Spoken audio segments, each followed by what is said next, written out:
spine, you'll get your ass moving some with burning daylight.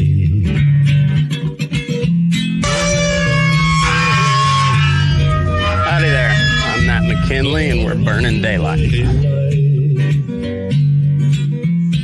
the saddle till the job's done right. Welcome to Burnin' Daylight, the only podcast for the working cowboy.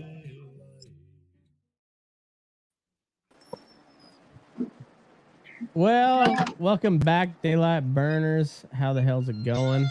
We're live here on a Friday night. We got Tuffy Gamble from Can't See Him from the Road podcast. We got Bob Mallory, soon to be named podcast, eventually something. And Sarah Waddell, what is your podcast name, lady? I believe it's the Rare Buckaroo. Is it the Rare Buckaroo? Anyway, it is. You know her from TikTok and Instagram. It's the Rare Buckaroo, Sarah Jean Waddell. And I think we got a good episode here tonight. If we're gonna be 100% honest, I think we got a good one. Where'd Tuffy go? Where did he go? Anyway, we're gonna go through the group on Facebook as known as Nonviolent Equestrians. I don't remember exactly how I come upon this group, but I'm so glad that I did. I don't remember who sent it to me, so there's Tuffy. He's back. Yeah, I don't remember who sent it to me, and I wish I could give them kudos, but I honestly I just don't recall. I don't recall. So anyhow, we're gonna go through it a little bit and discuss the finer points of nonviolent equestrianship. Nonviolent horsemanship. Would you call it natural horsemanship? Do you think? Anybody think is this natural that what we're about to go through? I don't think there's anything natural about that at all. I'm not sure there is either, but I'm excited though. If I were to put a definition to it, I would say it's like anthropomorphizing horsemanship. You know, when you humanize animals to relate to them. I wouldn't say it's natural, but I would say it's, humanizing horses. The problem with them is that they labor under the pretense that horses think like people do. And so they think, I would like this, so my horse would like this. Well, hold the fuck on. Horses don't think like people? As it turns out. I tried talking sense into them before. Oh my god. This is bullshit. I don't even know where to go from here. I should save that till the end. God damn it. We should have. Well, we'll get there. Yeah, you clean that up in post. We'll come back up with it at some point. Like I honestly I don't know how this came across like my radar, but I mean it really is like they're the same people that'll like if somebody walked up behind you and just shouted in your face and you'd be like, holy shit, you spooked me, and then be like, oh, you're a racist because you said spook. Like that those are the type of people that are in this nonviolent equestrian group. Yeah. No doubt. To put it nicely, I would say. There are some really funny posts, and I didn't save this one the other day, and I honestly I don't know if it was true. I want to believe it was true.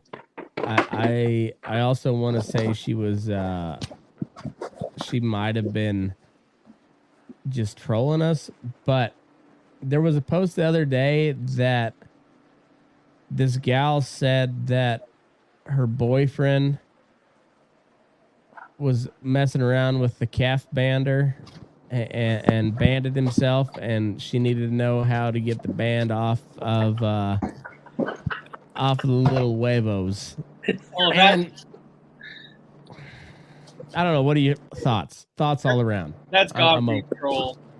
Yeah, I mean, it's pretty self-explanatory how that works.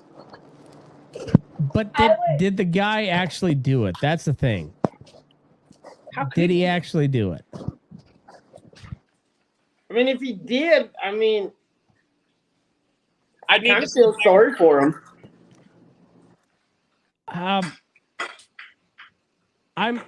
Here we go. Never mind. I found it. So we're gonna go post and comments here. So we got Amber Jackson. So she said, so help. So apparently my dumbass boyfriend thought it would be funny to put a bull bander on his nuts, and he just called me basically crying, saying he cannot get it back off. I won't be home from work for a few hours. Is there any trick to getting one of them back off? Thank you in advance.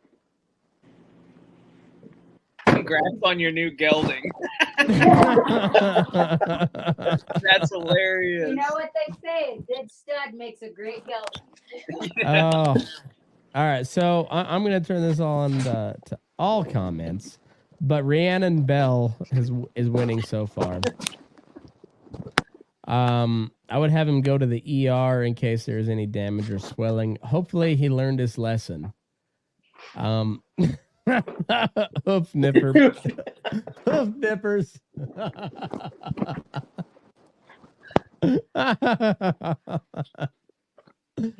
Zeb York. Well played, sir. Well played. Oh yeah, I agree with Donald there. Donald says leave it if he is dumb enough to put it on there. Might not be the worst thing to let it do its job. And she said I was about to say the same thing. This is the lady that oh no, that's not. That's different lady. All right. Well, Is there an update? I don't know. Justin Pendry said a knife, and he dumb enough to do it. Let it do its job. Pamela Clausen said, like, actually, the original author said, yes, I made him send me a picture because I didn't believe him. I'm replying right now. Pics or it didn't happen. I don't want to see this guy's nuts, but we're trying to solve. I do. We're trying to solve a case here. All right. I don't go out of my way to see a guy's nuts, but in this one, I'll make an exception. Equestrians, true crime. Yeah. Pamela is really concerned. Is he okay? Did you get it off? Well, nothing has been violent yet. So, natural selection at its finest. And the original poster said, I made him send me a picture because I did not believe he was serious. Better get yourself a new and smarter man. Cheyenne Lee is wanting an update. He got it off with help from our neighbor. How do you ask for help? Like, how do you go over to your neighbors and ask for help? Well, when you're desperate times come for desperate measures, you know that. How hot was your neighbor?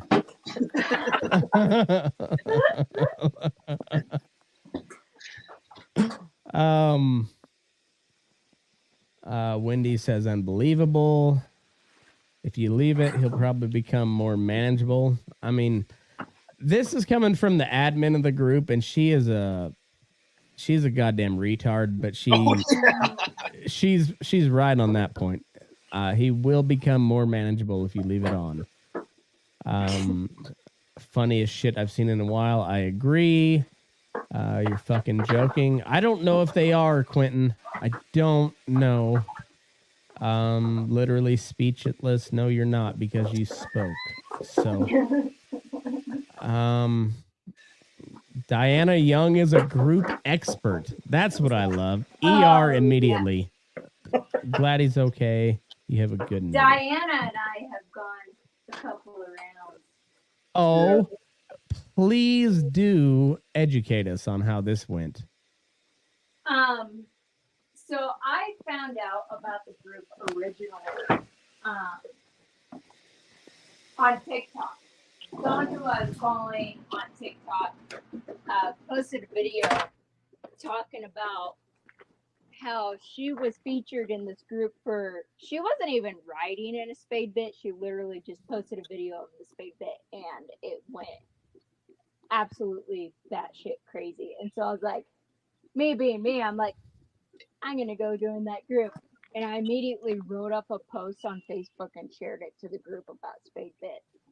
And Diana and I, we went round. She talked about, like, have you even thought about lip seal with horses and how comfortable, even if your horse is trained well enough to pack a spade bit, it's got to be uncomfortable because their lips can't seal properly around the bit to actually pack it. And I'm like, oh my God.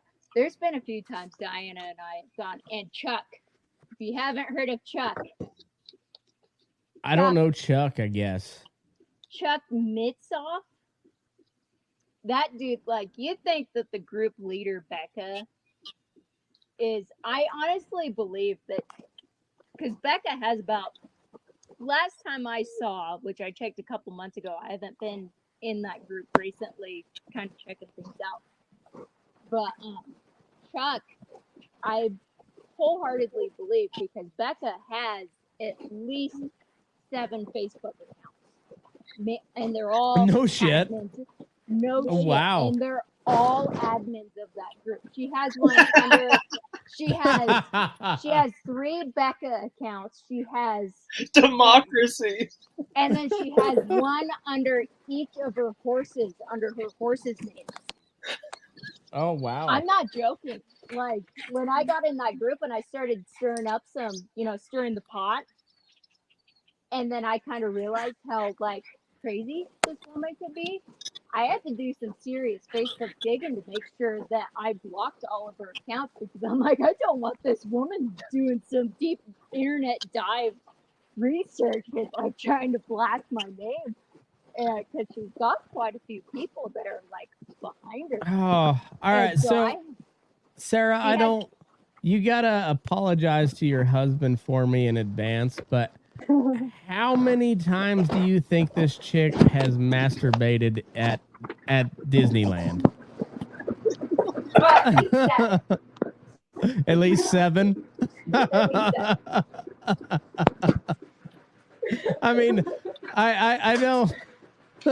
I would ask the same question if a dude was asking it, but we're a proper,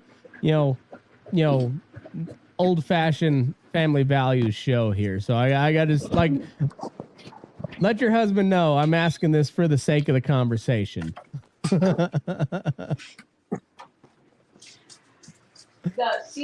I know she has at least, I would say, 5 to 7 Facebook accounts. And I think the Chuck account is her as well. Yeah. Because that's dedication. That's a lot of work. Yeah. That's dedication. That's not work. That is dedication to the core. Oh. Yeah. I mean, yeah. That's dedication. I mean, it takes me a lot to just to do like 1 post a day on social media, but to bounce between 7 accounts, holy fuck, man. that's a lot. And if you follow her on the group, she sounds like she's the best trainer that has ever lived. Everybody else is just an idiot. Like nobody knows how to train a horse properly. And she is Or the their true kids. definition. She's the true definition of do as I say, not as I do. She's a horse Karen. Like she's like the last boss of the horse Karens. I call them Karens with a Google degree in horsemanship. Yeah. Yeah, but she's like the final like Bowser. Oh yeah. She's the Bowser Karen. Bowser horse Karen. So after I joined that group, I ended up finding out there was a group on Facebook dedicated to the opposite of that. It was based off of the Nonviolent Equestrians group, and the Facebook group is called Violent Equestrians. I don't know about that one, but I'm gonna go join it now. Oh, it's great. It is great. Like it made my day. There's so many memes in there about that group, and specifically the group leader and admin, and it was great. Honestly, that woman, she really upped my debating techniques and style. Because it got to the point where she ended up kicking me out of the group for a long time. And you naughty wench. Within an hour, I was restricted from commenting or liking or anything in the group when I joined. And then after a while, she, let me do stuff, and then she kicked me out of the group. And I was like, okay, that was a fun go. I made it like 2 days, and then she re-added me back in the group, and it just showed up on my feed one day, and I was like, oh wow, like I'm back in the group. And then she messaged me. She's like, I know that I deleted you from the group, but I re-added you back in because I feel like that you have some interesting things to add into the group. And I was like, and she literally, her and I argued about, gathering Mustangs. We argued about spade bits. We argued about cowboying. We argued about everything. And I'm like, what did I say that made you think that, I have some value to this group? Because I honestly was just kind of thrown, shit that way, just start shit. I guess it must be one of the benefits of being shadow banned on Facebook, because they don't know I'm in there, and I don't comment on anything because I just like to sit back and watch and just laugh at stupid shit. And honestly, it comes from a completely neutral standpoint, because I love seeing the non-violent equestrian people get really upset at somebody wearing spurs. And then also I love to see some dipshit cowboy also get just as up in arms about why they need to use spurs. And I just let it play out. I love watching it. So I don't comment. I don't want to get kicked out. I just want to watch the madness unfold. And it's fucking glorious. I'm so glad that this group exists, because it gives me a lot of joy. It's entertaining. It's the height of entertainment. It's the height of entertainment. She posted a while ago. She posted a while ago. She shared some posts from some anti-gather activists talking about how the BLM was gathering pregnant mares, and why could they not plan to gather when after mares had foaled? And I'm like, oh. And I commented on there, I'm like, do you not realize that on range there's no breeding season? And she ended up, there's a few times that I've commented on some of her stuff that it's just common sense stuff like that. And she's deleted it. And one of the things that cracks me up about her group too, that she's accused me of when I'm stating facts, is she, one of the group rules is no gaslighting, but she does it all of the time. Her and Diana and Chuck all do it, and they're all, and it cracks me up. Let's take a look at this video. It's an Amish kid riding a horse, and there's 19 comments on it. So let's see what's going on here.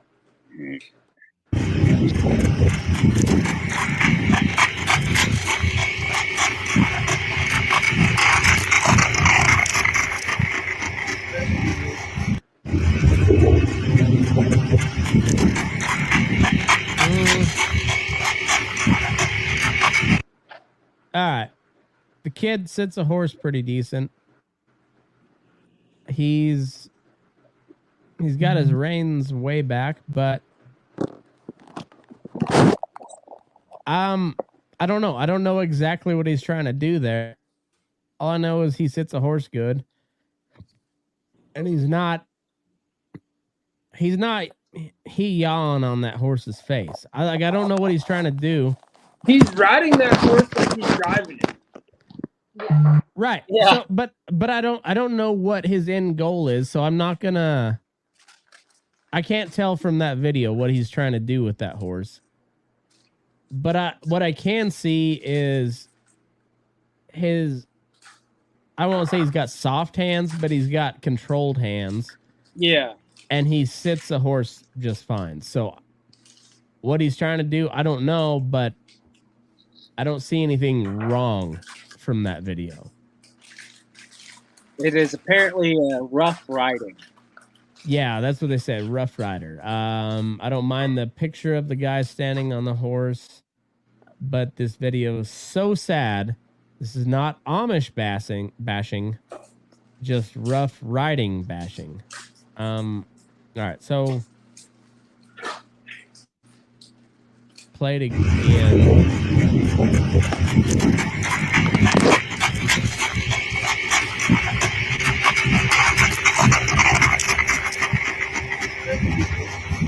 All right,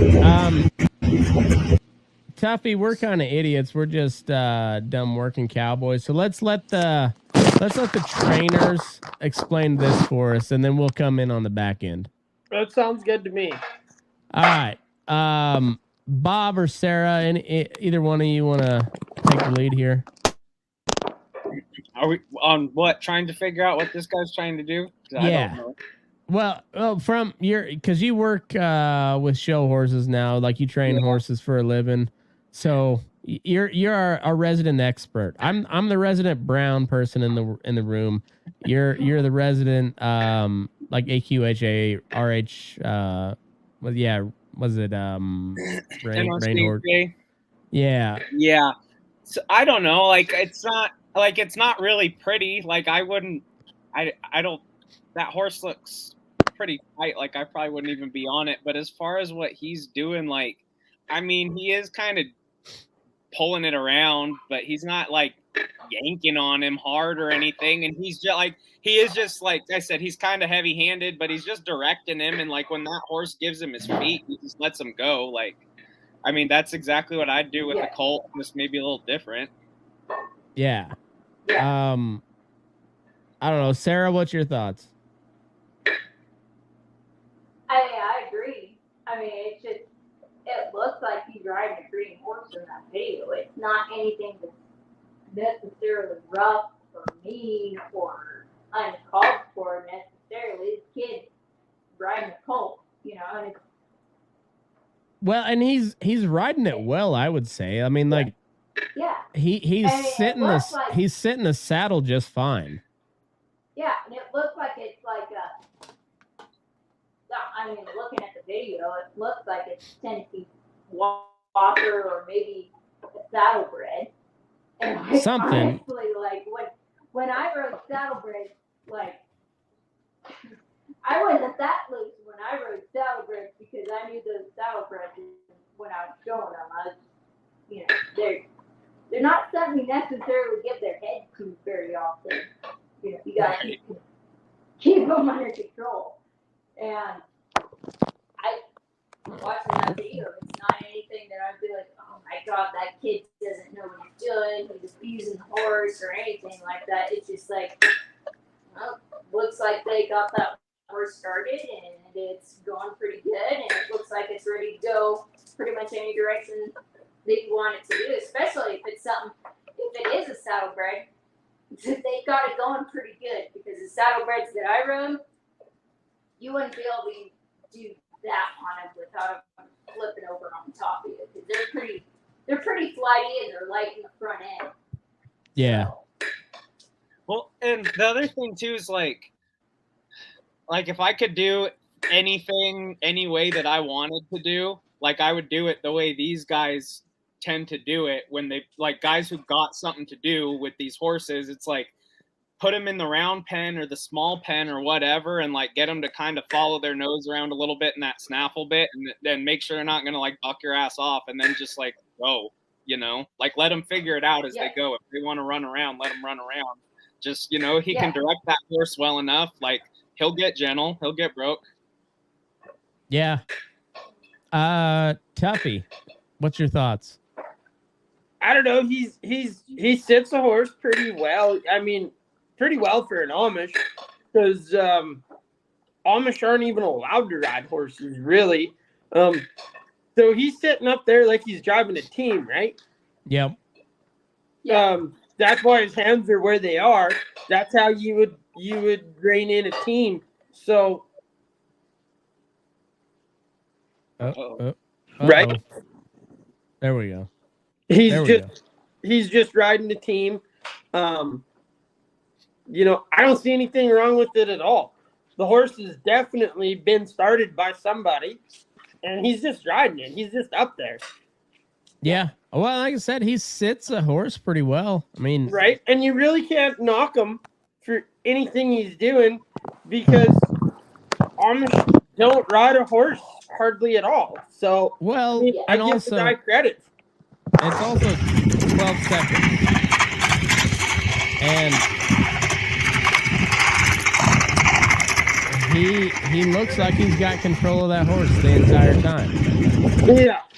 You know, so I got no problem with it. You know, from the cowboy sense of thing, and you know, like we all come from that part of the world. Like, there's times where you just got to go air a colt out too. I mean, just like, I don't know exactly how it's gonna turn out, but I'm gonna swing over. I'm gonna catch that stirrup, and hopefully, you got some good guys that you work with, and they kind of corral your horse and keep him going in a different, you know, in the right way where you can ride him. Or there's other guys that'll smack him on the ass and see how fucking good you can ride. And, you know, I like both. I like both scenarios for that horse, but me riding, I just soon, like, there's guys that help steer me where I'm not going to get bucked off on my head, you know? And luckily, I work in a feedlot now, and I'm kind of top guy, so I don't have to worry about that anymore. But I used to have to, you know, that used to be a big thing. Yeah. You had to ride something. Just, I don't know, man. There's a different definition of animals anymore, where like people they treat horses like and dogs both like they're children, and you're like, they're fucking not. They're just not. Yeah. No. I looked at my wife when you said that, because I tell her that all the time with this damn dog. I love my dog and I love my horses, but they ain't my kids. I promise you, they ain't. No, and their minds work different. It doesn't do any good to treat them like they are your kids. No. Well, you start treating a horse like it's a kid, or it's a dog, or it's your pet, and people wonder why bad shit happens. They wonder why they act the way they do. Well, I mean, there comes a point in time where, well, he's a monster. Well, you turned him into that. You made him that way. Yep. Yeah. Yeah. Go ahead. What I say? Like I posted that video a while back of Dan Hartman getting on that horse that ran off with him and ran into the side of the barn, and and it was, and there's a lot of comments because that thing, I think it's up to like 150,000 views now. So a lot of comments about like, oh, that's not horsemanship. It's not cowboy shit. Cowboys don't, and cowboys stand and hold their hands over their heart during the national anthem, and they don't abuse animals. Like, have you ever met a cowboy ever? Some of them can be the most despicable people on earth, but they can whack a cow. They can fucking whack a cow. Yeah. And it's like I mean, I honestly, I don't care what your church status is when we trot out in the morning. Like, can you whack a cow? That's the cowboy shit. Is like, can you whack a cow, or are you trying to? You're like, if not, get the fuck out, man. You ain't cowboy. I mean, I don't know. It's just I don't know. And I get why people bitch about the whole Yellowstone thing, but like that the Yellowstone thing is just like the newest version of it. Like that the romanticizing the cowboy has been a thing for a long fucking time. And don't get me wrong, I like it. I'm glad that people like what we do. It keeps us in business a lot of times, but also they don't really know what we do. No. And when they see it, they don't particularly like it. Yeah.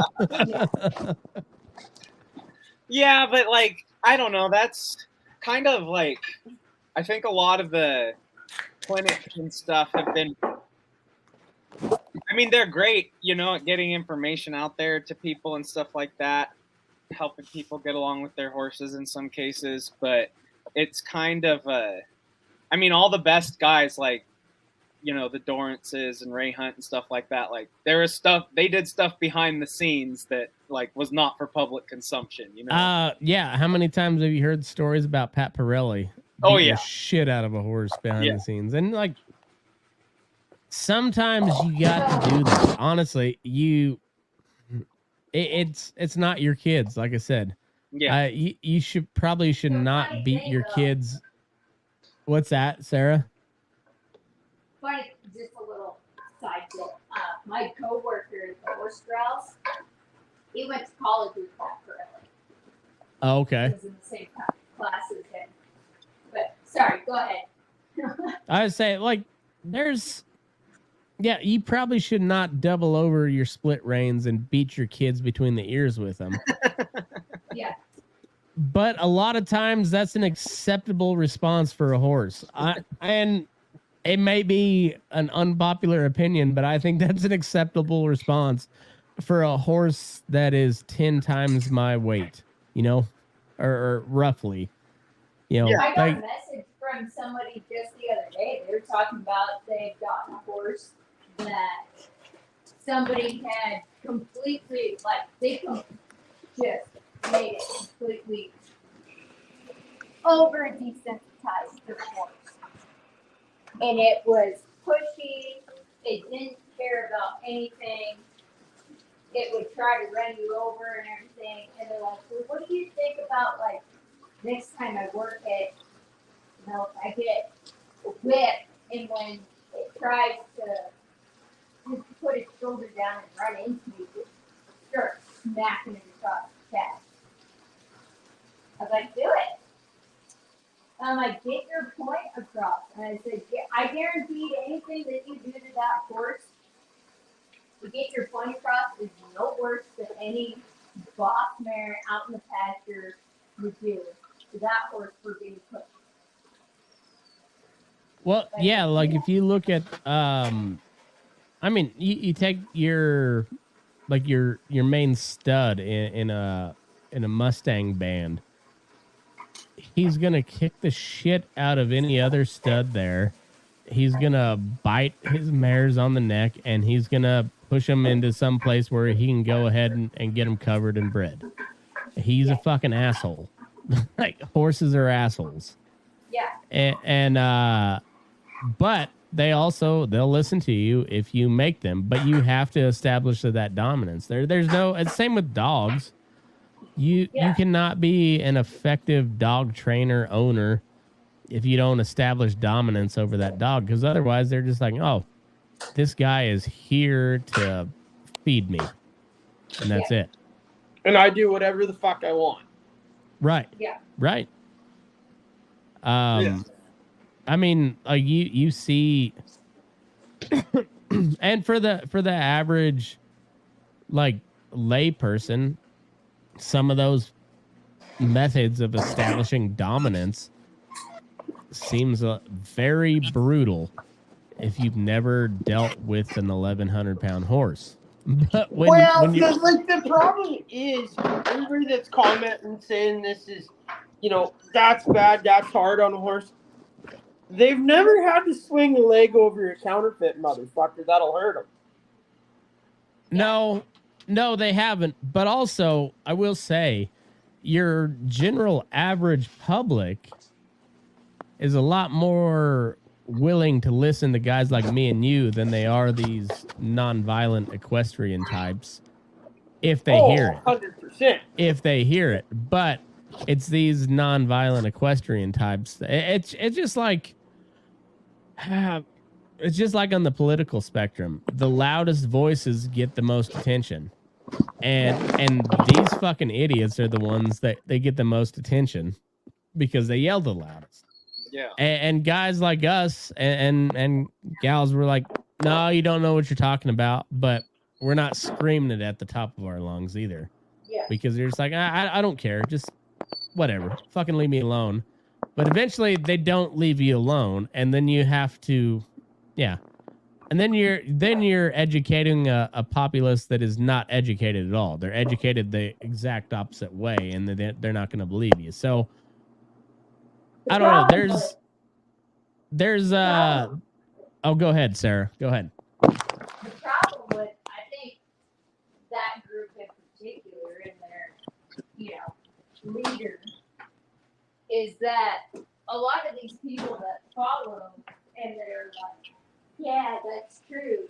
It's they get this quote unquote kill pen rescue, and when in reality it was a ranch or somebody couldn't sell, and so they put it in the auction. It wasn't an actual kill pen. It was just friggin' auction horse, because every auction is a kill pen in their mind. And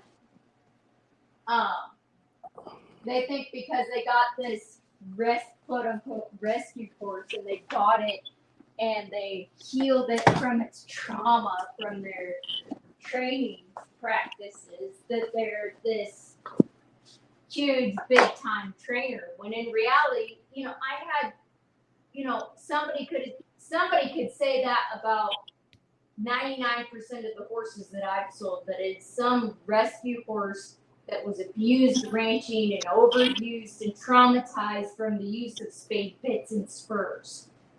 And they healed it from its trauma. But in reality, that horse was a broke horse all along. And they sat in the pen and read a book to it, and they think they healed its trauma. Oh, I've got a Mustang that when I got there, or when I went and looked at it, they could halter it, but nothing else. I loaded it into a straight load 2-horse, standing in the trailer. I just, like, she wasn't mean. You get that look on a horse, like, I'm fine. Like, I'll get out of the way. Like, she might bum rush me over, but she's not going to be striking at my head. Loading her into this trailer, and you could tell that right away. But they told me they'd sent her to a trainer who had got her to spin around and back up, but they could not get her to move out forward at all.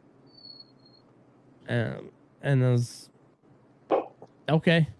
So I paid my money. I got her home, and they were right for a while. Like, she did not want to do anything besides back up or spin around until you smacked her in the ass, and then she jumped forward a lot and then buried her head and then went to bucking. And she's kind of built like one of those old Spaniard horses, you know, Andalusian or Paso Fino or whatever, like big fucking neck and, you know, big arch in it. Yeah. So a lot of drop, but like, anyway, you ride her out, and then she's like, oh shit, okay, we can do that. And then you just like keep her going. Like once she starts traveling out, you just keep going. Yeah. And but you got to spank them on the ass sometimes. Otherwise they don't know. You know, you gotta be in charge, because I don't care how much you care for the environment or whatnot, but if you want to ride a horse consistently across several horses, like you better be the alpha. Otherwise, somebody's got to be the alpha. Otherwise, you're not riding the horse. Yeah. Well, if you're not the alpha, you're just sitting up there being a passenger, right? Right, and like, there's horses you can sit on top of, but somebody eventually has to be the alpha. Yeah, somebody has to. Yeah, exactly. Well, it's funny too. Those people are like, they talk about like everything's for the welfare of their horses and their horses being happy and content and everything. But them people that don't have any boundaries with their horses just they resent them so much. Yeah, because they horses are herd animals. Like, they need to have like structure and like boundaries and stuff. And it's like, if all they ever do is push another horse or person around, like, eventually you're gonna have to ask it to do something, even if it's just like put its head in the halter. And if he's like, well, what the fuck, I don't want to, and you're like, well, put your head in the halter, and he gets pissed off. Yeah. Well, like, I gotta tell you. Oh, go ahead, Sarah. Working at the Wild Horse Trail in Burnin here, I gotta tell you, there's a lot of people that have returned horses for being aggressive, you know, and I would say majority of the time, it's people that don't know what they're doing, and that horse is just confident, and they think that they're aggressive, and they're not. But the quickest way to turn a horse aggressive, especially when it comes to a Mustang, is letting it push you around. Yep. Let them learn. You teach them how to be aggressive by doing that crap. And I've seen a lot of horses, like, people return them and they say they're aggressive. And so then we kind of check them out and stuff like that and see if they actually are aggressive or not. And most of the time, when people say that they're aggressive and they're not, we let somebody else adopt them, and we let them know, hey, you know, their previous doctor said that they were aggressive. But they're, you know, in my opinion, they're not. But in the instances that somebody spends 3 months letting that horse push them around, and they actually learn that, oh yeah, when I pin my ears around and spin around and kick at them, or I strike at them, or I try to bite them, they leave me alone. That, you know, in those instances, we're like, yeah, we're going to send that horse to long-term folding and just let them live out their days out on a pasture. And those are, you know, there's been a lot of people that have turned good horses that have good minds aggressive just by letting that horse push them around. And yeah. Because they're afraid of being the boss. They're afraid of telling that horse, no, you're not allowed to pin your ears and come at me. You know, this kind of, I'm going off on a tangent here, but I think it makes sense. Have you guys seen all these? So I guess before we get going, Bob, when were you born? 1990. 1990. I was 85. Tuffy, how about you? 89. Sarah, how about you? I know it's not polite to ask a lady, but this is for I'm for a data baby in research. this group. I was 94. I turned 29 this year. All right, 94. All right. So anyway, you guys are like solidly in the millennial group, and I'm like on the edge of Generation X into millennial. But I'm sure you guys have seen the memes here lately about how hard Generation X was, and you know they. And don't get me wrong, I've got older siblings that were solidly in the Generation X, and it was a different time even then for me. But if you look at their kids, they are the non-violent equestrians of the world. Like it's all kids that were raised by Generation X, which was supposed to be like the tough guys, you know, of like the younger generation. They're like, maybe they were, but God, their kids are fucking terrible. Yeah. Like, you know, like they were afraid to, you know, to cheek around their kid. They were afraid to lay that bitch down and put a tarp on him, you know, like they were afraid to make that kid go dig a hole just to dig a hole. Right. Participation trophy generation. Yeah, and so like they're not even, it's not even that they were soft, but they were just soft on their kids. Like I've seen, like I said, you know, like the generation kids were pretty goddamn tough. They had to run through some stuff, but their kids are soft as fuck. And like that's kind of it's I think it follows with the horses too. Oh, No it does. boundaries. Yeah. Well, and like they just don't realize, or like their kids don't appreciate what a horse is. And same way with cows. Like that's what the whole fucking animal rights movement. You're like, I love animals. You're like, if I didn't love animals, I wouldn't cowboy for a living. You know, I'd go sit in a cubicle, but I love dealing with horses and cattle. And I mean, you look at it right now, right? If you didn't love cattle, we wouldn't be doing what we're doing. I mean, I'm calving right now. Midnight, 3 a.m. Even if I don't want to, I'm getting up and going out and checking on the cows. Probably nothing's happening because of my feeding program, but I'm still going out there anyways. If I didn't love them, they'd be on their own all night. I just deal with the dead calf in the morning. Right. Well, I mean, I put the same Holstein heifer up 3 times today. 3 fucking times. And this was after leaving her in the alley off of water overnight. And she still, and it's like, you know what? Fuck it. You got out. Whatever. Like I don't know. I just like Enjoy your freedom. I don't even, I'm not even mad anymore. It's just a thing. And she doesn't make it hard for me. She goes and stands by the gate, lets me swing it in, and then follows me up the alley as I go and open the pen gate for her. And you're like, fuck it, whatever. I think it takes me an extra 10 minutes every day, but now at this point, I just budget that 10 minutes every day that I gotta go put that, and I only got to do it for a couple more weeks before she gets tall enough where she can't crawl through the air. It's like, I don't know. It's almost like dealing with your kids. Just like, right. Is it worth it? I don't know, but I kind of like it, you know? Yeah. I kind of like it. There's somebody else's kid. No. Right. And yeah. And when you're talking to somebody from the city and you're just like, I don't know exactly how to explain it, but you know what? I kind of like it. Yeah. You know, Yeah. it seems right. So I do it. Yeah. And I don't know. I don't know how you get that across to people, but I think there's no doubt there's plenty of kids from the city. I mean, some of the best cowboys that ever lived come from fucking like Brooklyn, New York.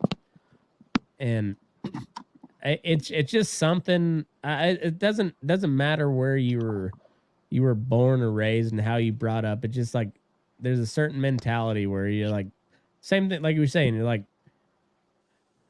I want to shoot that fucking heifer, but I can't because it's my job to keep her alive. You know, so you just like, I don't know, you make a routine of it.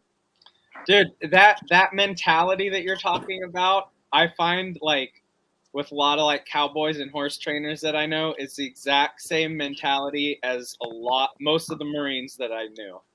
Yeah. Like it draws just a fucked up type of person that just it's hard to like you think about the days when you get so fucking pissed about what you're doing and you just hate every cow or every horse that you see and like but you're just happy to do it again the next day.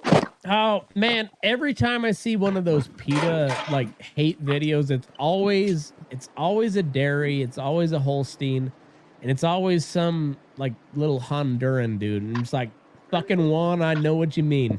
I get you. He kicked the fuck out of that calf, but you knew he spent like 3 hours trying to get him to suck. And you're just like, yeah, I know. I've hit that point too where you just like, fuck you. Fuck you. If you don't want to eat this shit, fuck you. and no, they're like, if you don't, I don't know, if you don't get it, you don't get it. There's no, well, I'm trying to get that calf to suck, right? I had one in the head gate last night at 4:30 in the morning. Would not suck. Would try and suck, but wouldn't get the tip. But anytime you tried to help it, it would just bite you. 2 hours of fighting with that cow. You know, you grab them, you throw them halfway across the maternity pen. Motherfucker, I'm tired. I want to go to bed. You're going to die if you don't do this on your own. You think about leaving and you go, well, fuck. Yep. Yeah, but it's always that, well, fuck. You know, I mean, Sarah, am I right? No, I agree. You're walking away and then you just go, well, fuck. Yeah, no, I've been there, and then I would think it from a woman's aspect. There's so many girls out there, especially young women coming out and stuff like that. There's so many women. Like, oh my God, I want a cowboy. It's like, no, unless there's so many women out there, like I said, that say that they want a cowboy. And it's like, unless you're prepared to realize that cowboy is going to prioritize cattle to you, you're not ready for no cowboy.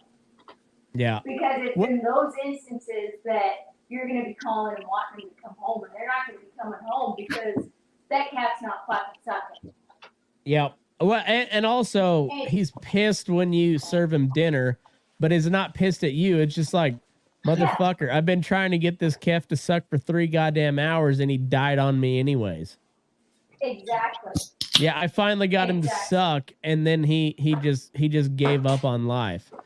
The worst though, like, and you're not mad at your woman. You're just like you're not even mad at that calf. You're just like, what the fuck? And it puts you in a sour mood. You know, it just puts you in a sour mood. Yeah. The worst though, when we're talking about getting calves to suck, is when you finally get a calf to suck and he's going, he's happy. Mom acts like she loves him. You're like, sweet, I got it.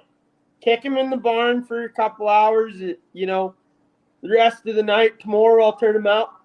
You go up to the house, you eat your dinner, you're feeling good about life. The next morning you walk down to the barn and the bitch has killed him. You can't. Yeah. I'll kill you. Yeah. But then you can't kill him because then you're losing out on the cow and the calf. Yeah. And so you're just like, fuck you, bitch. You know, yeah. I'm gonna spit some Copenhagen in your eye just to spite you. And is that right? No, probably not. But fuck him, you know. But you know, we'll also wait for, you know, something to go wrong, a twin to be born. Skin a, you know, you get a dead twin or you get a dead calf, and you got an orphan, a bottle calf. You'll skin that calf and try and put her back on that cow that killed her calf. Yep. You'll get her fucking locked in the head gate, and you'll look at her and go, bitch, you will like this calf. Yep. There's been days that one story that I can think of is my husband and I at the last ranch that we were on. There was a cow. We just had a calf that morning. His mom, it was a twin. the mom wouldn't take the twin. And so we were planning on bottle feeding it. Well, that day, we went out and gathered. We found a cow that she didn't have the calf, but it was still in her. And so had to go out, pull the dead calf that stunk to high heaven. That, I mean, I will pop Slipping abscesses. hair. Yeah. I will lance abscesses all day long. Does not bother me. I will take care of gangrene. I will take care of everything. But there's very few smells in this world that get to me. But when there's a rotten calf inside of a cow, Yeah, when you gotta hair, when you gotta get that saw and bring them out piece by piece, that's the worst smell in the world. Yeah. And my husband, he pulled that calf out, that dead calf. He skinned that dead calf, and the entire time I'm sitting there going, I couldn't handle it. There's not many smells in this world that bother me, but that day I was like, I can't do this. Yeah, and then he slapped you on the ass and said, "Hey, you want to go? You want to go try making kids?" Yeah, he skinned that calf and grafted that skin onto that one bottle baby that we had, and we spent all day grafting that calf onto that heifer. And I'm just like, man, like, it's just, when you say the cowboys and people, you know, this industry does not care about animals. If we didn't freaking care about animals, we wouldn't spend all day pulling a calf that was rotting inside of that cow. Yeah. Pulling it, skinning it, and spending all day grafting the bottle baby onto the cow. Yeah. But, and then get up and try it again tomorrow and hope that calf lived through the night so you can try it again. Yeah. And then you know, and that's when Pedro loses his mind for the third night in a row that calf doesn't suck, and he just had it, you know, and that's when PETA gets their video, and you're just like, should he be fired? I don't even know if that guy should be fired. Just like, I don't know the story behind it, and it just, I don't know. Animals ain't people. And particularly big animals like that. They ain't people. No, you smack them across the face, and I mean it might as well be a mosquito bite. You slap a baby across the face, that's a different deal, you know. It's kind of frowned upon. A little bit. You know, I mean it might for trying to bite a 2-year-old horse for trying to bite you and running at you, you know, that's justifiable. But a 2-year-old child, you know. It might make him cross-eyed for life, you know. Maybe that's what's wrong with me. My mom slapped me too much as a child. Yeah, I figure outside of like hurting their mouth or their eyes, like there's not anything I can do to a horse. Well, worse than another horse can do to him. Yeah, and that's like the whole soft hands thing, and it's like soft hands come with a lot of feel. Like soft hands don't mean shit. Like you can sit there and put 1 ounce of pressure on your horse while it's at a dead run and wait until it stops. Yeah. And that's gonna take you 4 years for your horse to learn how to stop. Or you can put 1 ounce of pressure and they go, you know what, you son of a bitch, I'm gonna put 20 pounds of pressure on your mouth right now, and you're gonna say, oh, maybe I want to listen to that 1 ounce of pressure first. Yeah, well, and then also soft hands from you know, Jeffrey that just graduated horse training school, and soft hands from Baba Vila is a whole different thing too. You know? Oh yeah, like that. Well, and like that soft, like this, your hands can be as soft as your horse wants to be. Right. You know, just like Sarah was just saying, like like people with soft hands will dang sure jerk on one, you know. Yeah. But it's just, you know, they have good timing and they get them horses to where they don't want to get jerked on. No, and I you know, and it's a lot of times it's more of a semantics, but like people's, and I'm sure it was like the old timer said soft hands because they knew what they meant. Yeah. And then it became commercialized, and then so that became to mean that like you can't ever yank on your horse. And like, no, that's not at all true. I made a post about that on my horsemanship page where I talk about, you know, the whole, everybody always says light hands make the light horse. And I'm like, that's absolute bullshit. No, a broke horse means you can use light hands. Yeah. And I made a whole post about it saying the light hands makes a light horse was probably paraphrased from some trainer that knew what they were talking about, and somebody took it and made it their own and tried to say something like, and honestly, how you get a light horse is making them want to be light. And how you make them want to be light is being black and white. Yep. Like the horse judges, in my mind, the horse judges how your response is, right? If he's being a dick, I'm gonna treat you like that. Yeah. Like, if you're running off with me, yeah, if you're running off with me or you're doing whatever, well, I'm gonna treat you like that. Yep. I'll take a hold of you till you stop, and then I'll go back to being light. But I mean, if we're gonna get in a knife fight, we're gonna get into a knife fight. Yep. Well, it's the same way. Like, if I'm riding a colt and he sells out at a gate, like I'm gonna jab him in the rib and try to get him back over. But if my good horse sells out at a gate, like we're in a fight because you know better than that. Yeah. You fucking know better than that. I expect my good horses, though, when they know we've done it over and over and over, and they know what to do, and they choose to be lazy. Well, yeah, they get a little extra dose of iron because they know better. Or they bang your knee into the goddamn gate. That's still to date my number one meme. Always been my favorite. that one's got like 10 million views or some shit like that. I don't even know how to track it anymore. My favorite one of Sarah's was it was Kevin from The Office, and it said like when you're working cows and nothing's going right, and he's like, I will quit if this is not fixed. Yeah. Oh, there's a lot of like when you nail a horse or any sort of livestock meme, like when you nail it, you fucking nail it. Like that shit goes around. And but the bad thing is it never goes like super viral. It'll go viral in the ag community, but it never goes outside the ag community because they don't get it. It's and that's the whole thing is like they just don't. Some of them will kind of understand, but until you've dealt with livestock, you like no. There's some that just like it'll go super viral in the ag community, but it's because that's the only people that get it.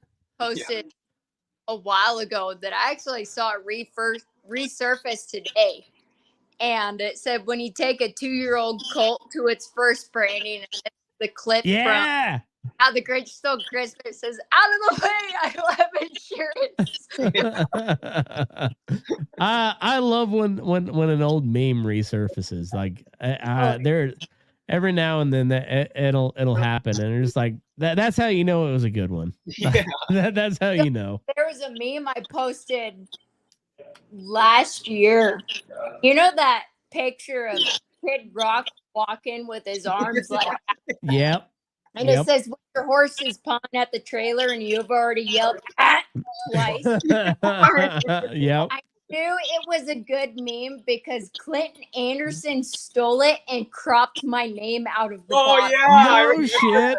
No shit. I know that's a good meme when Clinton Anderson stole it and cropped my name out of it. Oh, dude, I had people I had no idea why, but like they went to bat for me and they're like, you're stealing this meme. And then I had a guy, like the guy that they were coming at, he messaged me. He's like, Hey, I don't want any trouble. I just thought your meme was funny. And I was like, I don't know what's going on. I already got my watermark on it, so I don't care. You share it all you want. And he's like, that's kind of what I thought too. And I was like, I don't know, man. We're good. We're good. I don't care. it's weird but I don't know. There's People are becoming territorial about memes these days. I know. I've had Drinking Bros share a couple of memes, and I've had an MMA, like a fairly well known MMA fighter share my memes, and Travis Brown. Oh, okay. Yeah, and Range Magazine. Well, we'll get in that in the after show, but like, yeah, I've had a couple, and it's weird. Like when you get big names, you're like, I don't know, man. I thought it was funny. Yeah. I just do what you want to. I don't know. I just thought it was funny. If it makes someone else laugh, that's fine with me. Mm-hmm. Yeah, but there's been a couple times where they were talking about money, and I was like, but then it always comes with strings attached, and I was like, I don't know, man. Just share it. I don't care. Just fucking share it.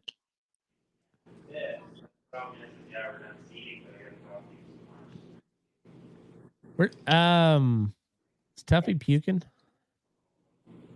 He's been gone a minute. It's Tuffy. Turn the microphone up.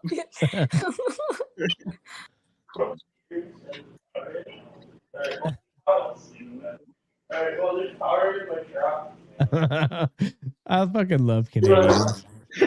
Best accent on earth. There he is. You making fun of me? Just a little bit. Nothing too bad. That'll happen. It's what happens when you run a crew. Go ahead, Sarah. I like how your automatic assumption was Tuffy puking. No, it's what happens when you run a crew and they're still working. You got to kind of answer questions. Oh, yeah. Yeah. Yeah, for sure. And the question was, do you have beer in your truck? Oh. What kind of mood are you in? Not a just because I'm the goddamn boss, I gotta have beer all the time, huh? Yeah. But I figured it out. I got a cooler on the back of my truck, and there's always cold beer in there. I figured it out. The past little while, I haven't had to buy beer. There you go. I just tell them, if you want a beer out of the truck, every 2 weeks, $20 with 6 guys working under you. They give you $20. You get to buy beer. You drink their beer. And they think they're winning. Yeah. Bob, this guy told me the other week it's $200 and something for a roll of Copenhagen. It's went up now. Holy As of last week, it's went up. A roll of Copenhagen up here now is $3.25. Jesus fuck. Holy shit. That's How insane. can you afford to use it?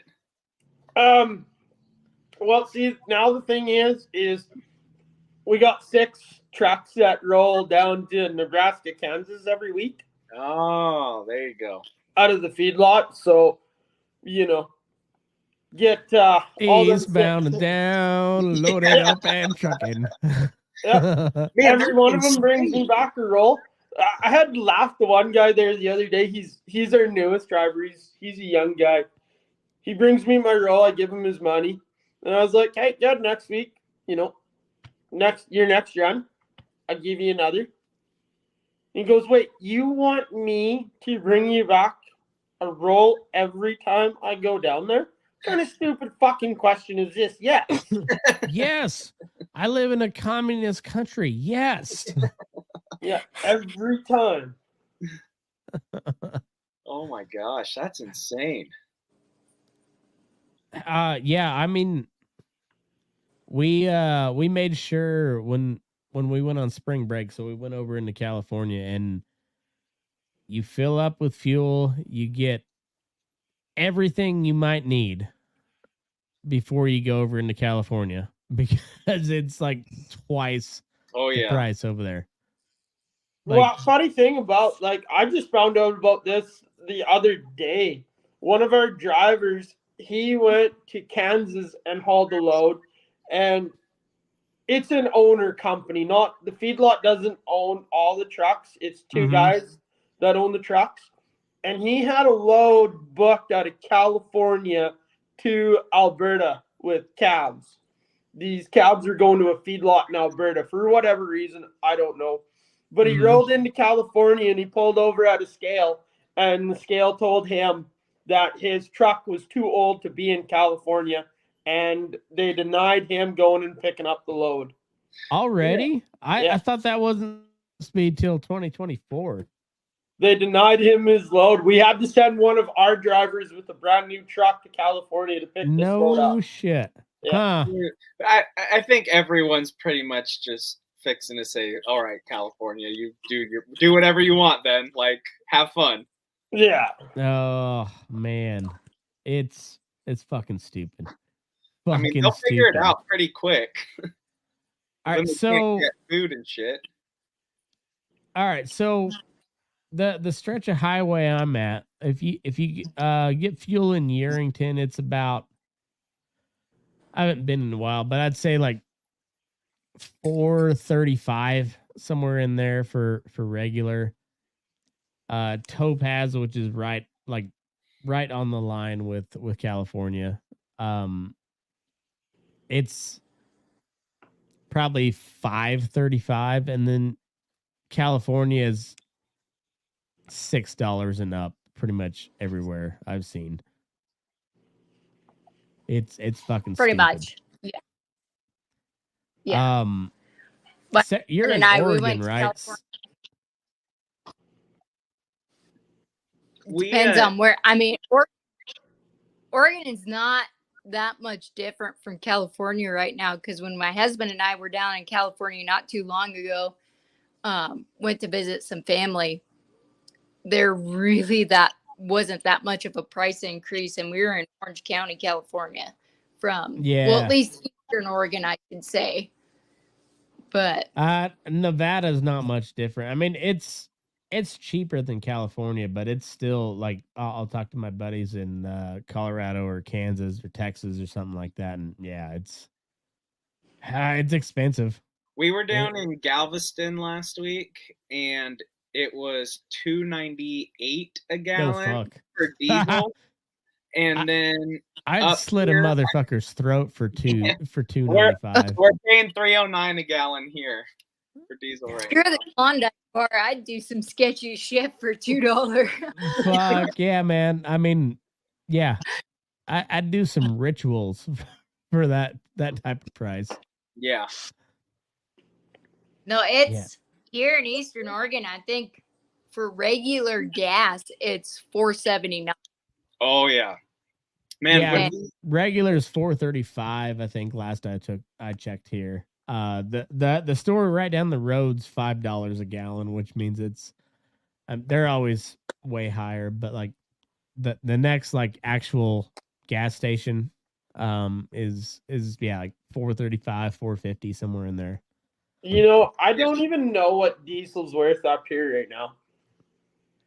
Well, you got loonies and toonies up there. I don't know how that how that translates. Well, you know, I haven't been to the pumps in last fall, I think, was the last time I actually went to the pumps and filled my truck up. Oh damn. Well, I kind of want to be Canadian now. Well, you just gotta work for the right people, right? You gotta take a hit and use your personal truck as a work truck, and they take care of you. There you go. Yeah. Hell yeah. Well, if you're on the right outfit. Yeah. Yeah. Yeah, these We guys should do I work another. for, they're pretty good. We should do another episode about working for the right outfit, because like that whole ride for the brand deal, that was totally made up by the ranchers. That's not a cowboy thing. Guaranteed. Guaranteed that ain't a cowboy thing. Yeah, I've worked for places where the work rig it broke down, and we had to haul it in with our personal rig, We had to use our personal truck for over a month. And our personal truck was blowing tires, and they're like, well, you got to pay for the tires, and we're like, we're using it for your work. Yeah, it just depends on the place.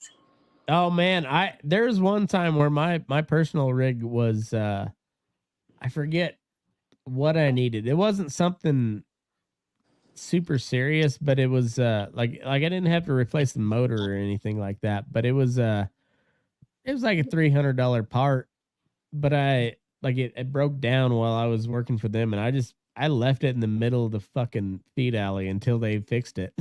Like yeah, it's my pickup, but I did it on your time, motherfuckers. Yeah. And it took a while, but like I don't know, you gotta plant your flag, otherwise they take advantage of you. Well, Yeah. that's the nice part about where I'm working now. I work for some good outfits, but for a farmer feedlot, they're doing some grain farming. This has been one of the best outfits that'll take care of a guy I've ever worked for. Hands Hell down. yeah. Hell yeah. I mean, they want you to stay around. I wasn't even using my personal truck as a work truck at the time. I just blended it. I just said, well, hell, I'll hook onto the trailer and go. Whatever, Yep. Put fuel in my tank, no big deal. And I took the motor out of my truck. Turns out when the motor went, and I have a thing of doing it that way. When something breaks in mine, it's not just small. Like, I catastrophically blow the fuck out of it. That's a cowboy special right there. Yeah. Yeah. When something goes wrong, it goes catastrophically wrong. Yeah. So all said and done, 13 grand later, my truck's back on the road, and the boss is like, well, whatever, you need a vehicle to get from point A to point B, so whatever. He goes, 13 grand is nothing to us. Whatever, we'll just fix it. Hell yeah. And all he That's told awesome. me is, if I tell you to hook on the trailer and go somewhere, you go. You bet. There you go.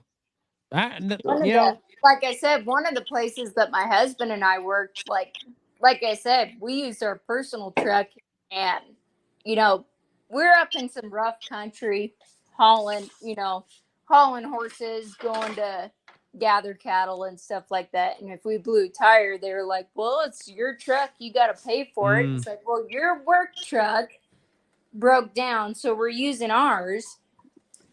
Otherwise it wouldn't be driven right now, and the tire wouldn't be popped. And they're like, well, sorry, you got to pay for it. Man, And then there's places like the places like my husband, the place he's at right now. My car broke down that I use to commute to Burns, which is over 130 miles round trip every day. And when that broke down and the engine blew in my car, they gave us like $1,000 for me to buy a new car so I can get back and forth to work, even though I never used my car a day to go and do anything for them. It just depends on the outfit that you work for. Like, some people are really good and they're more than willing to help you out, and then other people are just like, well, sucks for you, it's your rig, your name's on the title.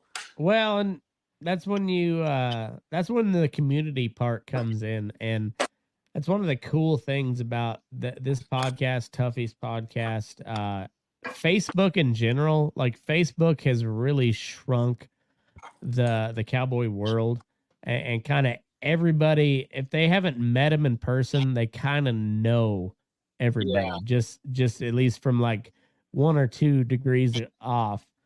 And maybe that's a bad thing in some instances, but for the most part, I think it's awesome, because you see a lot more like Texas guys wrapping their horn in a mule hide. You see a lot more California guys wearing Arizona bells and bat wings, and And you just see, like, every time somebody sends you a friend request, you look, they have like 57 friends in common. And you're like, I don't know how many of that is from Burnin Daylight podcasts or just from, just Facebook in general. And you're like, I love that shit. I fucking love that. It's an awesome thing, but at the same time, the wrong guys use it for the wrong deal too, though. Yeah, but the great thing about freedom of speech is those guys get called out real fucking quick too. Oh yeah. Oh, they do. Like, I'm not saying they don't, but yeah, no, you're right. There's people that'll use it for the wrong reason, and some of them are real slick about it too. Like that's the bad thing, is some of them are real fucking slick about it. Like guys make a living for a long time doing that stuff. Yeah. Sometimes a shockingly long time. So. Yeah. Like, I mean, there was a saddle maker that got his booked out like 2 years in advance. And people paid for that shit. Yeah, and it wasn't until like 2 years later when the people that were first on his books were like, "Hey, I haven't got shit yet." Yeah. Yeah, I remember that. I mean, that. And like, there, even when it comes to like people who are scamming other people with horse sales or anything like that, like they get called out pretty real quick. I mean, people learn their name. There's quite a few people on my list that I have their name burned in my memory.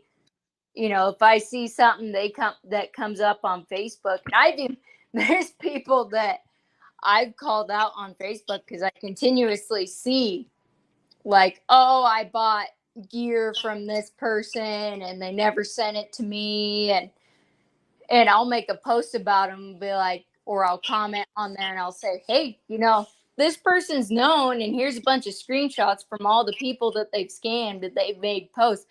There's been people that have messaged my husband because I'll block them, and they'll be like, you better get your wife in check before I do. It's like, good luck. Your husband's got to be the most laid back guy ever. Honestly, to be married to me, that man is a saint. I need me and Tuffy need to get him on the podcast here soon. Is he game? Oh yeah. All right. I'll have to get a few drinks in him first, but he'll be game. All right, we'll get him on the podcast soon. But yeah, we gotta know the backstory behind the rare buckaroo. Yeah, the solid stoic man in the background. Well, you gotta say that again so he can hear it.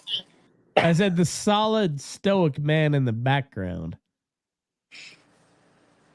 He says he can't hear you. He's watching TV right now. No, he's game for doing podcasts, especially with other like-minded people and stuff like that. So that's awesome. We'll get him on. That rules you out for like-minded people. Oh, whatever. Yeah. Fuck off, guy.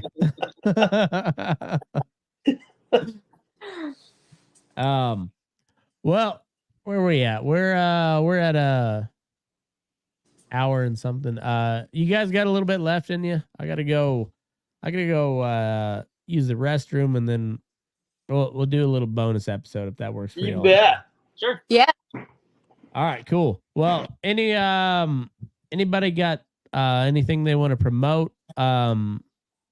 Social media, podcast, whatever you got, put it out there now. And yeah.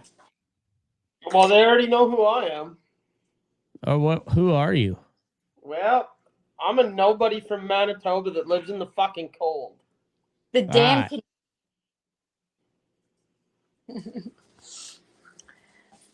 Well, where'd they find your stuff, Tuffy? Facebook, Instagram. You can't see him from the road. Boom. Feedlot Bob, what do you got up? At feedlot_Bob. Boom. Easy. Like it. How about you, Sarah? It's either under, my Facebook page. It's either under Me, Sarah Jean Waddell. I have a horsemanship page, W's for horsemanship, or the Rare Buckaroo, which a lot of people already know that from TikTok. So, All right, cool. Well, go follow them, and we'll see you next time. Thanks, everybody, for tuning in. If you want to hear the rest of this conversation, head over to patreon.com/burning-daylight. And, yeah, other than that, keep your nose clean. Don't let your butt crack, and move your ass. We're burning daylight.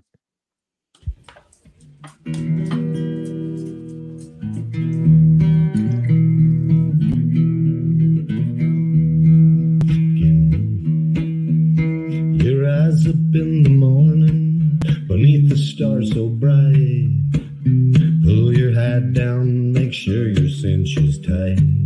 Horse is kinda snuffy, cold chill up your spine. We'll get your ass moving, son, we're burning daylight. Burning daylight. Burning daylight. In the saddle till the job's done right.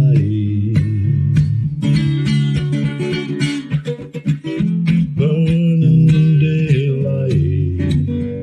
Well, life is just a gather, and you won't catch 'em all. But when you ride through the gate, make sure you sit up tall. I can see the horizon, it's looking pretty bright. Well, get your ass moving, son, we're burning daylight. Burning daylight. Burning daylight. In the saddle till the job's done right.